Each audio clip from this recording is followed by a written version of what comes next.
Recently, down the road from me, a woman spotted a black bear in the wild. Now, you don't normally see them down here in South Florida that often, but they are around. So I thought, you know what, for this episode, let's go see my buddy David Hitzig at the Busch Wildlife Sanctuary and learn a little bit more about these big teddy bears.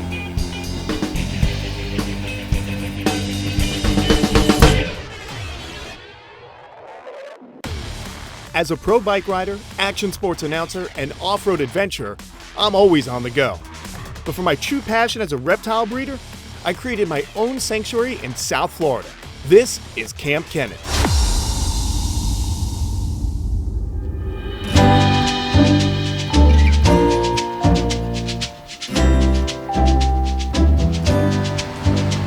All right, David, who are we looking at right now, man? This is Taya, and Taya is one of two different black bears that we have here at the sanctuary.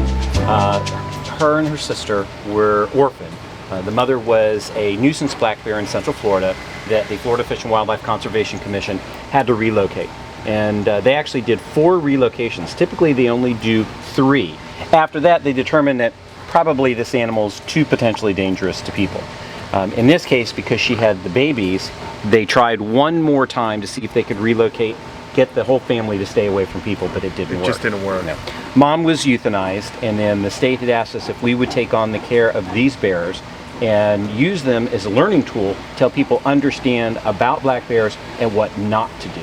And the big thing not to do, don't feed wildlife. Don't feed them. Yeah. And that's exactly what the attraction of these bears was to the neighborhood that they were in. And unfortunately, it was their death sentence. We hear so many times, even with gators and other wildlife, it's just important to not feed the wildlife. You know, I called them teddy bears in the opening, but the reality is, you know, they're a big, powerful animal.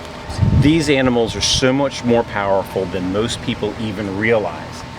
This guy could tear the door off of your vehicle without ever thinking twice. See, and I have to be honest with you folks, I asked David earlier, my producer who's filming, asked him earlier, hey, can we do something inside with the bears, you know, because we want to be really up close with the animals, but the reality is... I say no. Yeah. I say no. Even though these guys look like, hey, sure, come on in and hang out with us. Yep. Take a look at the claws of these animals. One swipe could do so much damage. Take a look at the canines, which in itself is amazing, because when you think about the diet of a black bear, do you realize that 90% of their diet happens to be plant material? That's crazy. Yeah. Only 10% is animal matter. But they still have those. But they have those large canines. Now here's something which is interesting. We talk about the fact that they eat some animal matter. What would you think is their diet when it comes to eating animals? Well, you know, me personally, looking at how they're built, they're not an animal that's going to run down another animal, are they? Deer? They can get up and run pretty fast. I mean, this guy can get up and run faster than you could in a short distance. There's no doubt about that. But instead of eating fish like most people would think, or you know, go ahead. It's insects. Yeah, I was going to say bugs. The majority of the animal matter that they eat is insects. Now, occasionally they will forage on carrion. They will catch a small animal here or there. But our Florida black bears, for some strange reason, really don't eat a lot of meat, as you would normally assume that they would. Huh. But they are opportunistic feeders. Absolutely. They're opportunistic feeders. They're going to take advantage of anything that they can find. A bear can be lazy. And when I say that, if they don't have to go out looking for food, if there's a free meal, they're going to go for it. And that's why trash cans and things like that become such an attraction to them.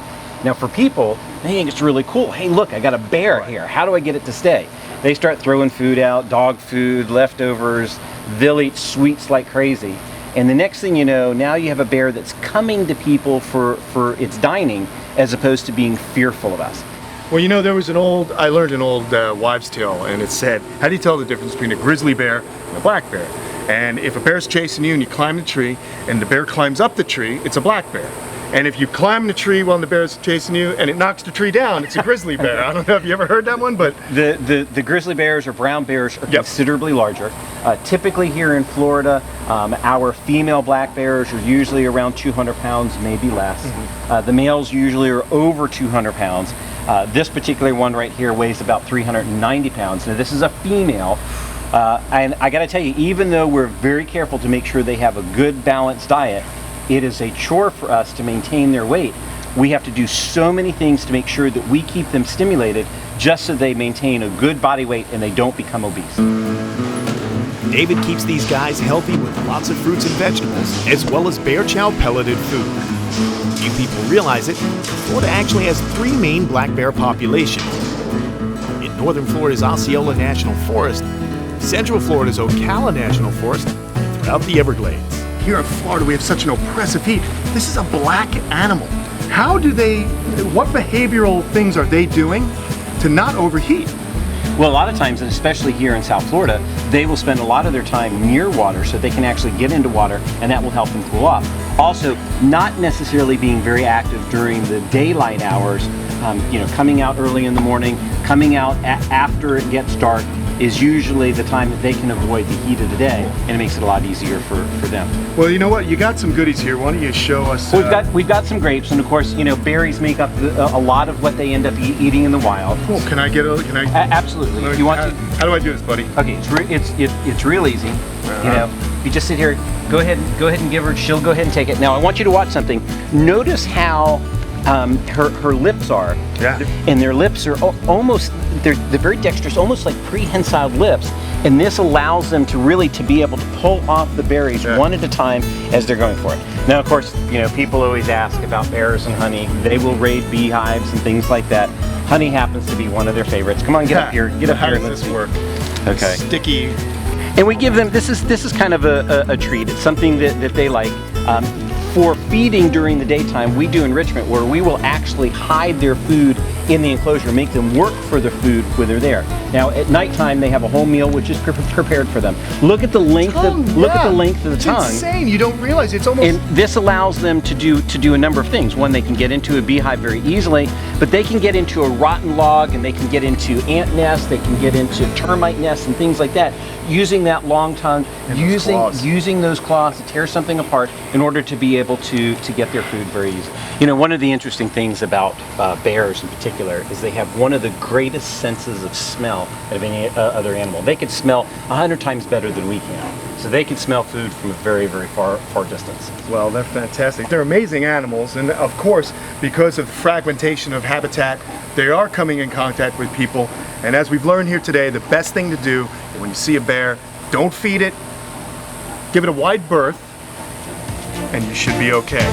I want to thank David again for letting me hang out. I always pop in on him when he least expects it, but we appreciate the Busch Wildlife Sanctuary and everything he and his staff are doing. So there you have it, Ursus americanus, black bear. I'll see you next time. Thanks so much for watching. And if you're interested in seeing me chill with some baby bobcats at the Busch Wildlife Sanctuary, be sure to check out the Kamp Kenan channel on YouTube for this week's bonus video. See you soon.